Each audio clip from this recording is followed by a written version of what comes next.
Okay, everybody, welcome back to the Spurs 9501 podcast. This is Ray from London. I've got Sayan from Kolkata Spurs with me to talk about two very important topics occurring in the world of football today. Hello, Sayan. Welcome back to the channel. Hello, Raz. How are you doing? And I'm doing. Welcome. Good to have you back. Thank you very much. Okay, Sayan, a couple of big things happening now for Tottenham I want to talk to you about. Firstly, the sacking of Jose Mourinho, and secondly, the European Super League. So let's start with Jose Mourinho. Give us your thoughts on the sacking of Mourinho. I think it was inevitable. It was about to happen. That the only question I guess that we are receiving is the timing of the sacking, because the European Super League and the sacking got either. I don't see it as a coincidence, but it might be a coincidence. So both of them happened together, and so people are just furious about it. But let's be honest, the sacking was inevitable and it was bound to happen. And especially after our draw against Everton, and we officially failing to qualify for the Champions League, so that became more evident, I assume. What's the feeling in India? Are people mostly, okay with the sacking, or are there people upset? What's the general feeling among the supporters clubs? Well, I would say it's a mixed feelings. The only reason because people feel that we should have given Jose the opportunity to represent Spurs in the Carabao Cup final. Yeah, I agree. But again, there is another group of people who feel, if we would have given Jose the opportunity for the Carabao Cup final and he finally ends up winning it, it would have been difficult for us sacking him. So there are two different opinions that we are having, and I understand it's completely normal because we have multiple opinions across people. I personally feel it was okay to sack Jose. The only problem was the timing of the sacking. So it could have been announced either over the weekend or before this European Super League thing happens. So you don't think that he should have been given the Carabao Cup final? You don't think Spurs have a better chance of winning that with him in charge? Personally speaking, does it really matter if we win the Carabao Cup final? Because our target was to reach the Champions League, and that's what is the primary target, I would say, for Jose. Yep. Yes, a trophy was necessary, but looking at the current standards that we are having, and looking at the current legacy that we are following, I don't see to be very frank, I even don't see us winning the Carabao Cup. Sure. For me, I feel yes, that was absolutely fine to sack Jose. Okay. What do you think now? Obviously, we've been in bad form for quite a few months. The form hasn't been good. We've been losing matches. The debacle in Zagreb, etc., etc.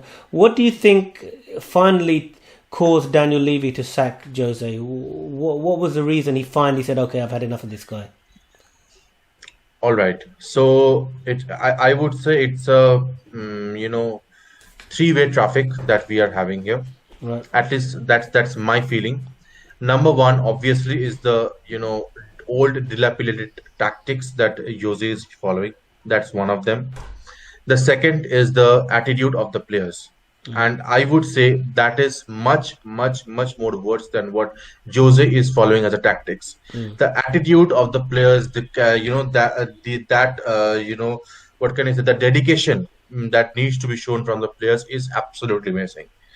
None of them and none of the players are playing with equal dedication that they need to show. I don't know. I mean, if you have seen the replay against Manchester United, or the match against Manchester United where Fred scored a goal and Cavani did a shot and then Fred scored a goal. Those two defenders standing in that position, I really don't think ever that Mourinho would be saying that stand in a position in that way and just raise your hand and ask for an offside rather than covering Fred. That's absolutely a loss of character. That's absolutely a disgrace that you are showing to the club, and that's not at all acceptable. And I won't blame Jose for that. That's completely the fault of the players. Yeah. And number three is absolutely our management, and that's that it's all goes down to Daniel Levy, and also it goes more into Joe Louis and Enick. Okay. So it's a failure to invest in our players. Mm-hmm. I have been saying this repetitively multiple times across multiple platforms. We should stop searching for alternatives and we should go for real targets. Yeah. I would never agree to the fact that Jose Mourinho would be saying Matt Doherty is my first choice right back. I will never agree to this fact. Yeah. Matt Doherty was an alternative to an XYZ player. Yeah. If that player was not available, only then Matt Doherty was considered as an option. But what we did, we considered Matt Doherty as a first choice option because he was cheap and he was readily available. Sayan, let me come back to your point. So you've got 3 points there. Basically, you said old, dilapidated tactics. The players not playing for Jose, and then the management through Enoch. So let me take you through that. So old, dilapidated tactics. These are the same tactics that saw us top in December at Christmas. When we went to play Liverpool, we were top. So if the tactics were bad, how come we were top? All right. So see, if the tactics were bad, right? So the only reason for us falling apart is because this tactics was easily, I mean, we could easily break this tactics. Okay. The reason because we do not have enough quality players in our defense to carry this tactics forward. Okay. And for that we need players, we need quality defenders, Yep. not with the likes of Eric Dyer, defending in our side as a centre back. I mean, Okay. if that's a centre back combination, I'm really sorry, then Jose is not the right manager to work as a defensive coach, Okay. because So if that's yeah. now go ahead. Go on. Sorry. Yeah, so that's what I'm saying. I mean, if we are bound to go by this old tactics, we just sit behind and go in, just do a press and do a counter. If that's what we are looking at, then we should have an equally good defense in our squad. And Okay. I'm So very sorry to say that we don't have that. okay, so basically, what I'm hearing from you is we don't have the players that can execute that tactics properly. So they're not good enough to do that. Okay, now you mentioned the players. He's lost the support of the players, but then Harry Kane sent a message. Heung-min Son sent a message. Højbjerg all sent a message. He seems like a good. Harry Kane's got 62 goals or 62 assists. I can't remember what it is. So he seems like he's really thriving under Mourinho. Do you really think he's lost the players, or was it some other players that he didn't like? Or they didn't like him? Well, I mean, we have seen similar things when Poch left, right? I Yeah. mean, when Poch did not leave, we have seen similar messages from people like Lucas. We have seen messages from Harry Kane as well as from other players, right? So it's a, I feel it's a customary to send an official message via social media platform, and I really don't see anything more than that. However, if we consider Harry Kane and Heung-min Son, so these are the only two exceptions as a player we have seen, who has got a brilliant season. The only reason being that we have been dependent on Harry Kane and Heung-min Son too much. Yep. We Yep. do not have any other alternative, attacking options. You Sure. consider Gareth Bell. I'm very sorry to say he might be our legendary player, but right now he's not in the best form. We have Eric Lamela. He might be playing with his entire, I mean, he might be playing with entire will and the entire, what kind dedication. However, he does not have the head to play. He Yep. doesn't know when to pass. He when to lose, get loose of the ball. He just dribbles, and dribbles. So this is what is missing in our team. I mean, the quality or that particular thing is missing in our team, Okay. and that's what the harsh reality is. And Okay. Jose, on the other hand, is I mean, the tactics of Jose has made things more worse because he is thinking that I will be depending on my defense and I'm using my world class counter attacking to go ahead and score goals. But that has backfired because Okay. I think it should have been the other way around, because we should not depend on our defense much, rather than we should be more concentrated towards attacking, attack, and occasionally Yep. if some defense comes, we should go back and defend. That's how Okay. our attack, I mean, approach should be. Okay. So now Jose's gone. That chapter is closed. He wasn't a success. He could have won something, but he's not going to win anything. Before we talk about Ryan Mason as being the interim manager, he's just going to be interim for six games, etc., and he's going to take the cup final. Firstly, do you agree with Ryan Mason being the interim, or would you brought somebody like Harry Medrap in for 6 or 7 games to try and get top 4 and win the Carabao Cup? What do you think about that? Personally, I don't see Harry Redknapp coming and working as a interim coach because of Okay. his pedigree. And secondly, Ryan Mason is a young coach.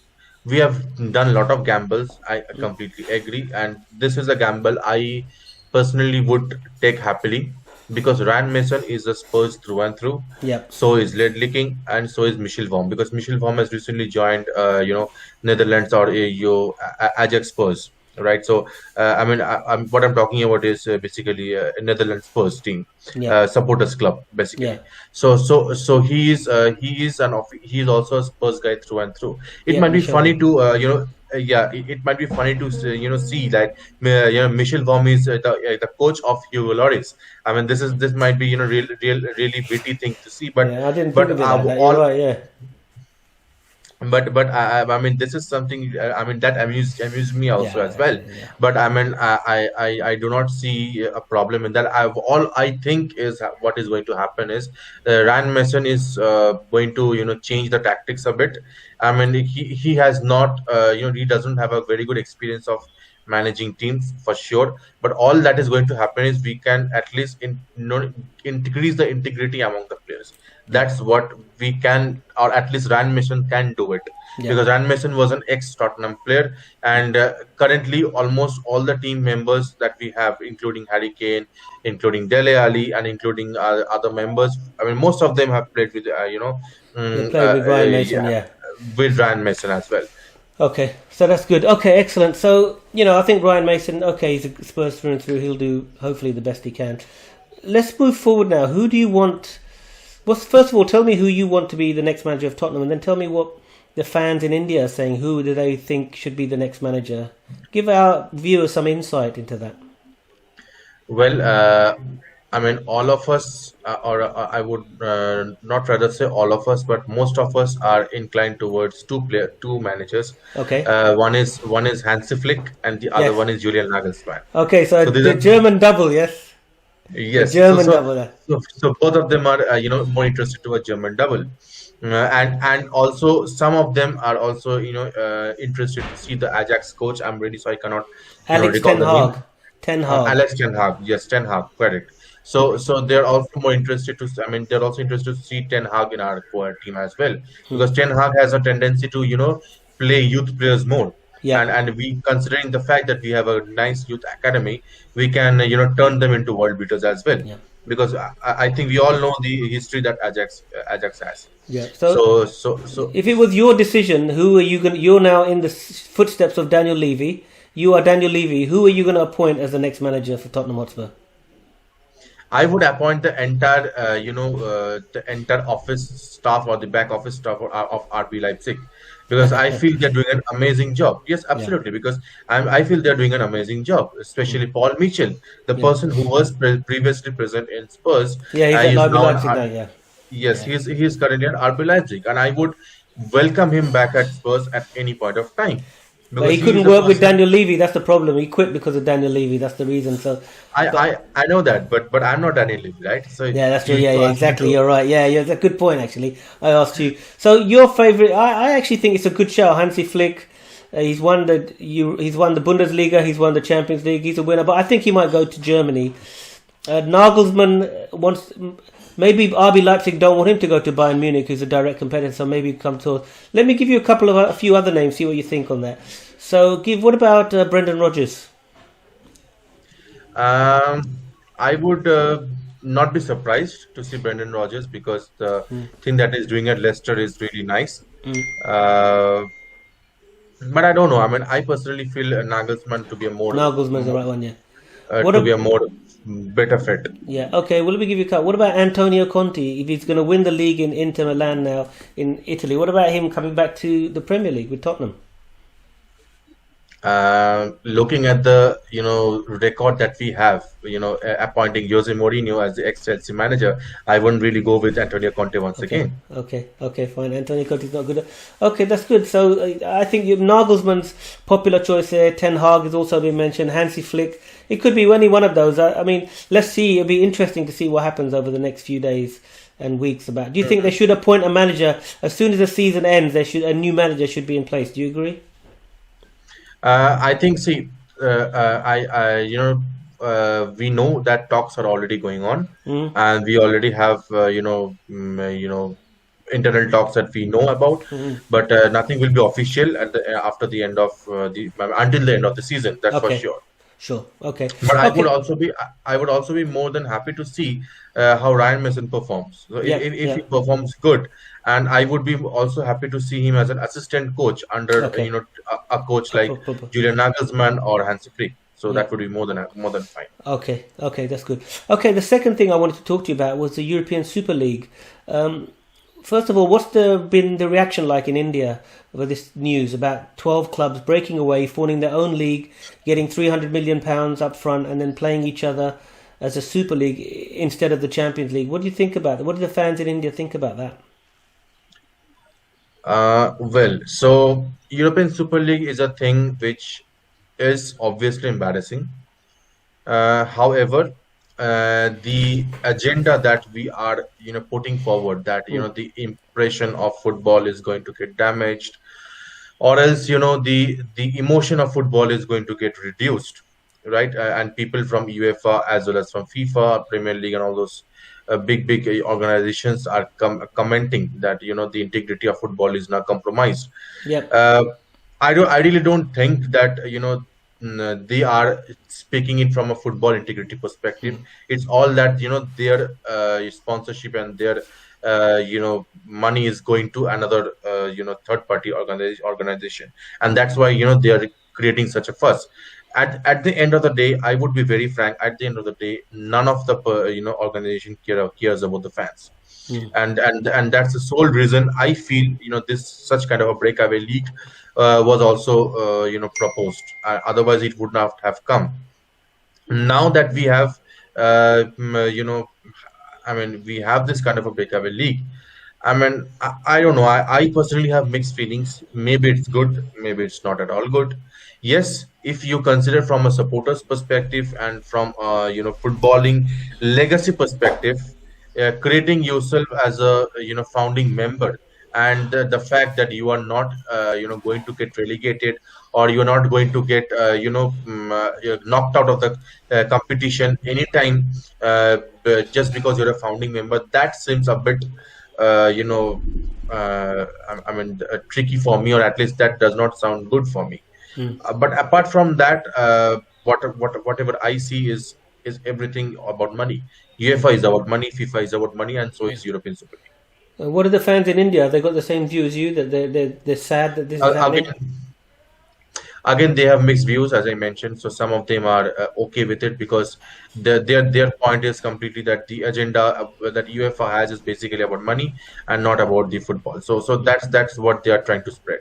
Okay. But yeah, that's kind of an mixed feelings we also have here. And to be But very frank, yes, currently football fans have split into two. But don't you think if Tottenham had stayed out of it, we could have had a good chance to win the Premier League? Because these other teams are maybe going to be kicked out of the Premier League. If we'd stayed in the Premier League with no Chelsea, no Arsenal, no Man United, no City, Liverpool, we could have won the Premier League.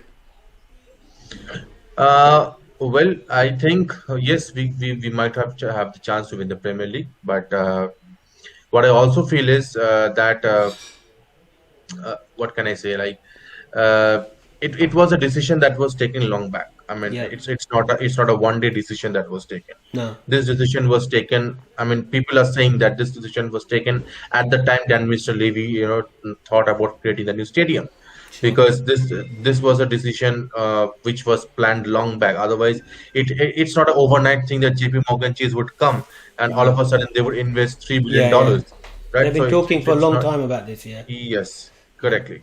And Okay. secondly, what I also feel is, I mean, look, at the end of the day, if you remove these top six teams, like if you remove Man U, Manchester and Liverpool, Arsenal, and Spurs, I mean, there would be a handful of people who supports the other teams, and at least about Premier League. So from that perspective, and from a monetary perspective, I mean, the TV rights and all those things, if you remove all these top six teams from the Premier League, Yeah. the so-called charisma of the Premier League won't exist Yeah. anymore. Yeah. Yeah. Yeah. And what I feel is Premier League won't take such a big gamble by removing them from the Premier League, because we already have this, the Leicester sorry, the Leeds and Liverpool match Yeah. yesterday, Yeah. right? So it did not get banned, and I don't see it banned, because anyway it's going to happen. It's just an initial unrest that's happening all across, but at Yeah. the end of the day, everything will get sorted out. Well, it's definitely interesting times ahead, Sayan. We really appreciate your expert analysis and your insight from India about what's happening. Is there any, before we close the podcast, any final thoughts you'd like to share with our viewers and our subscribers? Anything you want them to think about moving forward? Well, all I can say is, currently the football is at stake, as a game is at stake, because I personally do not support the ESL only because of the fact that there is a reservation for this 12 founding members, and Yeah. only, or at least 15 members, and only five of them can qualify. So if that reservation is removed, right, I mean, then I am completely for the motion, because Okay. anyway, the agenda for removal from the UEFA is, there is a different agenda behind removal from Sure. UEFA, Yeah. for sure. But apart from that, I mean, if the reservation thing is removed, I feel this makes sense, and we are absolutely okay with it. Uh, However, we must have to be prepared for anything that comes in future. For now, all I can do is, all I can request is, to have trust in the board, and not take rash decisions. I'm seeing even THST is proposing against it, which I completely understand, because it's hurting the fan sentiments as well. Yeah. Yeah. So all I can say is, yes, if these reservation things are there, then maybe we can start protesting. But let's wait for a few more days, and let's see how things go ahead, and maybe at least till the end of the season, and then maybe we can take a decision on that. Okay. Okay. Excellent. Well, this is Ray from London, Spurs 9501 podcast. Sayan has given some excellent analysis on the two main topics affecting Tottenham, which is Jose Mourinho and the European Super League. Sayan, thank you very much. Hopefully get you back on the channel very soon. And our best Thank you. wishes to all our fellow Tottenham fans in India. Give them all our best regards and say, we're with them as one Spurs community moving forward. Thank you very much, Sayan. Take care. Thank you. Thank you. very much. Bye-bye. Bye.